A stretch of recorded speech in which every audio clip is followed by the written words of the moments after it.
culture, I divided in 7 different categories that start with mission, core, machine, process, hiring superstars, which is a big elephant in a lot of room now. It's so hard to hire people.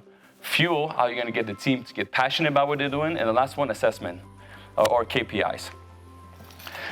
What culture is not? Let's start with this. People tell me all the time, like, I want to buy a ping pong table, a pool table. I even heard a company that had a bar inside their office.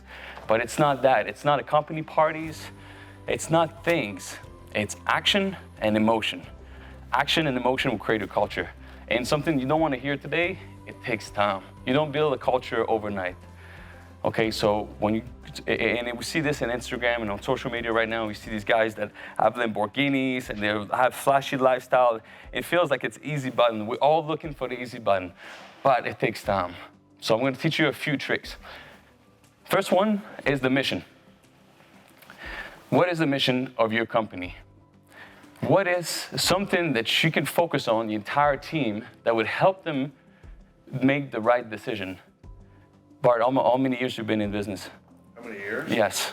Roofing 11, and prior to that, started 99. 99, so 20, 23 years, right? So you've been in leadership the whole time? Okay. How many times you went to see somebody and they're doing the wrong duties? They're doing somebody else's job. And you love it, right? All the time. All the time, right? Yeah, I do that. I'll push a broom if I have to. Yeah, well, yes, you want to help. Yes, whatever it takes. Whatever, I love this mindset for sure. That's a good core value we want to talk about, by the way, whatever it takes. It's awesome. The issue is when you have somebody, and it would happen to me, I would walk in the office, we had inside sales that's supposed to be focused on inside sales on selling, and now they're helping production coordinator to order materials. They're helping production coordinator with some change order for the start date. They're doing other things instead of their job. What happened to their job? The sales is going down, and they're starting to not be so successful in the position because they're not putting all the time that's required for the job to be successful. And when that happens, it creates negativity. Culture, we gotta stay away from negativity. And when you come in the office and you see somebody that's not doing their job, what happens inside? You're boiling, right?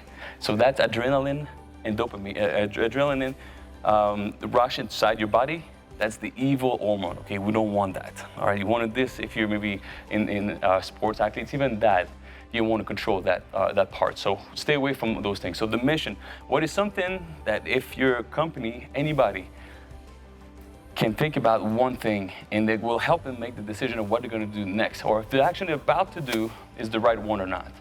So think about this. If I call your office right now, I know you're going to have somebody that's going to pick up the phone, and they're probably really well trained. They're going to ask the homeowner the name, phone number, the address, why they call your company, and how they heard about you, right?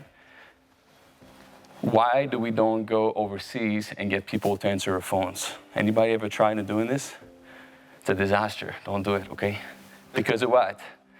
When you call overseas, that person is missing one thing, the emotion, right? They're not connected with your mission. They don't know you. They don't know what you're all about. They don't know your car. So they're just picking up the phone and they're robots.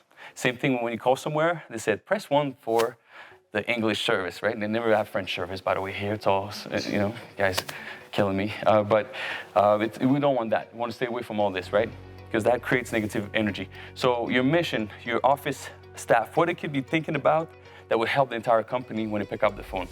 I'm pushing one step further. I'm going to explain it to you what it means. A superintendent on job site, or you have superintendent, project manager, quality control on job sites. If they focus on one thing, what should it be? How are they going to make the decision? How are they not focusing on movement activities like going to pick up materials that's left or going to get some sandwich for the guys away from the job site? They need to be on the job site to think about one thing. Anybody has a mission that he can share with us, with me? Any mission? What's your mission in your company? Provide homeowner what they deserve the best, right? Something like that. Best installation practice, warranties. So I'll throw up on you. I'll give you the answer. The answer for what we do is customer acquisition.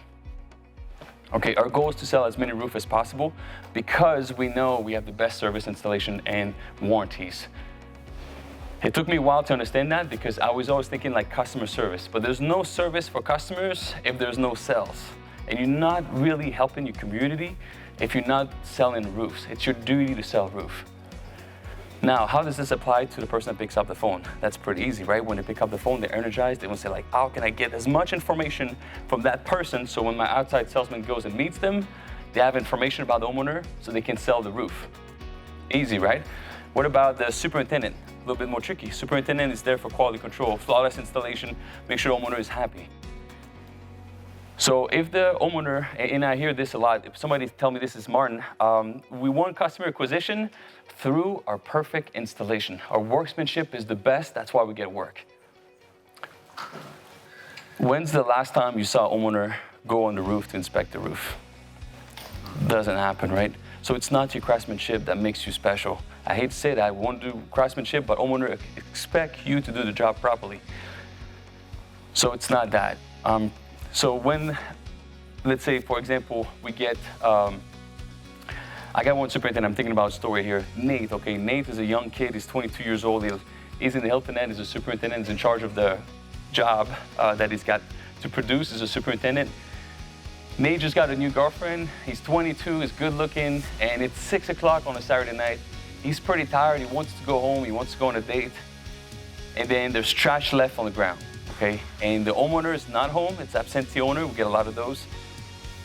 And he's got to come back on Monday because he is short on materials. Okay, so there's trash left on the ground. If Nate is thinking about customer service, is he picking up the trash or not? Maybe, maybe not, you know. But customer service, the homeowner's not there, it's absentee owner. The homeowner's not there, so he's not going to care, it's not going to make a difference. So he might not pick up the trash. If he's customer service, customer acquisition, selling roof minded, so what can I do to help the company sell more roofs right now? He's going to pick up the trash because he knows that Miss Linda that came by earlier that he gave a business card to, she's going to be watching. He knows that Sneaky Pete next door is looking through his blind the whole day to see how the installation was, how you guys were, how you look. And in addition, tomorrow is Sunday. There's going to be a lot of traffic, cars, trucks driving by that street, right? So there's a lot of people going to see the trash left on the ground. And how homeowner judge you, your success or your company, if it's not the installation, right? They're going to judge you on what they can see, what they can judge. They know about cleaning. We all know about cleaning. They know what a job site should look like. They don't really know because there's a lot of disturbance, right? But if it's clean, it's professional, your truck looks nice, you look professional, you're more likely to sell a roof. So Nate is going to pick up the trash because he knows he can get more jobs for the company. Customer acquisition mission. First thing.